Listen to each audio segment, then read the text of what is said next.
आप देख रहे P20 न्यूज। युवती की हत्या का खुलासा कर पुलिस ने हत्यारोपी को किया गिरफ्तार। अब खबर विस्तार से।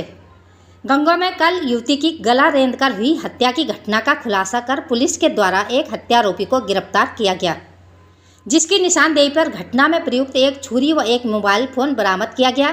प्रेस वार्ता में सहारनपुर के एसपी देहात सागर जैन ने बताया कि गंगोह में कल हुई युवती की हत्या को लेकर पूछताछ करने पर गिरफ्तार अभियुक्त सागर ने बताया कि मैं BA तक पढ़ा हूँ व सरकारी नौकरी की तैयारी कर रहा हूँ। मैं और मृतका पिछले लगभग 3-4 वर्षों से अच्छे दोस्त थे। जैसे ही मृतका को पता चला कि मैं शादीशुदा हूँ तो उसने पिछले कुछ दिनों से मुझसे बात करना कम कर दिया। बाद में मुझे पता चला कि उसकी दोस्ती किसी और लड़के से है, जिसकी वजह से मृतका ने मुझसे बात करना बंद कर दिया था। तो दिनांक 22/5/2024 को मैं मृतका से मिलने गया और मुझसे फ़ोन पर बात करने को लेकर हम दोनों में कहासुनी हो गई और मृतका मुझसे बात करने के लिए मना करने लगी।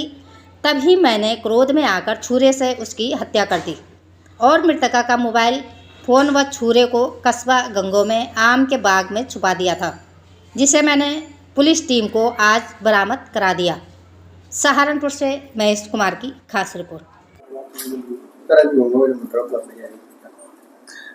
जी, कल 22 मई को थाना गंगोह पर एक कस्बा गंगोह के जो बाईपास रोड है वहां पर एक खाली पड़े हुए प्लॉट पर एक 20-21 वर्षीय युवती का शव मिलने की सूचना प्राप्त हुई। इस सूचना पर तत्काल गंगोह पुलिस द्वारा एवं फॉरेंसिक यूनिट SSP महोदय द्वारा एवं मेरे द्वारा घटना स्थल का निरीक्षण किया गया। वहां पर घटना स्थल से पर्याप्त साक्ष्य संकलन की कार्रवाई की गई। वहां पे टीम्स का गठन किया गया। वहां पे आसपास के जितने भी CCTV कैमरेज हैं और जो भी सर्विलांस की मदद इसमें ली गई। इसमें जानकारी पे यह पाया गया कि ये जो युवती है, जो मृतका है, ये ग्राम बितिया थाना कुतुबशेर की रहने वाली है और जो कि एक IPS कॉलेज है गंगोह में, वहां पर बैचलर ऑफ फिजिकल एजुकेशन के 4th सेमेस्टर में पढ़ती थी।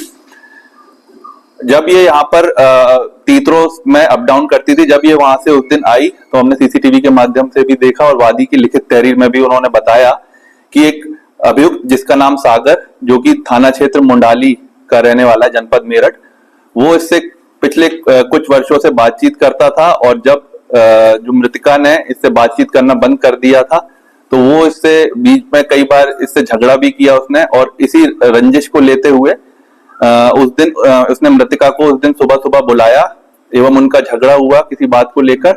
और उसका ये पूछताछ में भी बताया अभियुक्त ने कि वो उसे शक था कि वो किसी और लड़के से बातचीत कर रही थी। इसी रंजिश को लेकर उसने उस दिन उसका जो है चाकू मारकर उसके गले पर रेत कर उसकी हत्या कर दी।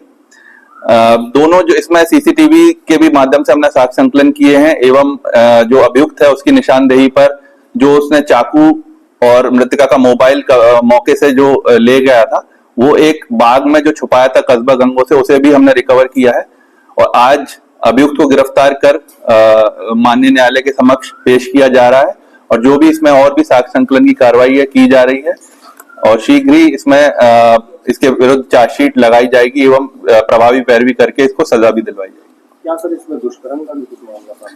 जी नहीं, इसमें दुष्कर्म की कोई ऐसी घटना सामने नहीं आई है अब तक और इसमें यही बताया कि इसको काफी समय से ये 3-4 साल से इससे परिचित था और जो अभियुक्त है इसकी पिछले 1-1.5 साल पहले शादी भी हो गई थी। जब मृतका को पता लगा कि ये शादीशुदा है तो धीरे धीरे इससे बातचीत करना उसने कम कर दिया था और जो अभियुक्त है उसे शक था कि ये किसी और लड़के से बातचीत कर रही है। इसी वजह से उनकी कहासुनी हुई और इसी कहासुनी के चलते उसने एंगर में आकर, रोष में आकर यह सुबह उसको बुलाया और सुनियोजित तरीके से उसकी हत्या की है और जो चाकू है और मृतका का मोबाइल वो एक बाग में जाकर छुपा दिया है। उसने आज ये जाकर हमें बरामद भी कराया है और आज इसे गिरफ्तार कर मान्य हत्याकांड में क्या किसी और कभी जी नहीं, के लोगों ने आरोप 4-5 लगाया जी। परिजनों की तहरीर पर जो एक अभियुक्त के विरुद्ध उन्होंने तहरीर दी थी, उसी के विरुद्ध हमने अभियुक्त पंजीकृत किया है। इसमें CCTV की मदद से भी देखा जा रहा है कि वो अकेला ही उससे लेकर जो है साथ चला है और लास्ट कॉलिंग्स भी हमने देखी है, जो कि और सर्विलांस की मदद ली है, उसमें और किसी का हाथ नहीं है, सिर्फ ये अभी तक इसमें हाथ था। जी, इनका जो जनपद कैराना में दोनों के ननिहाल जो है एक साथ ही आसपास पड़ते हैं, तो इनकी 3-4 साल से जो है इनका मिलना जुलना रहा है और एक कोई पक्की रिश्तेदारी नहीं थी, बट एक दूसरे के ये क्योंकि दोनों सेम ही समाज से आते हैं, तो इनको एक दूसरे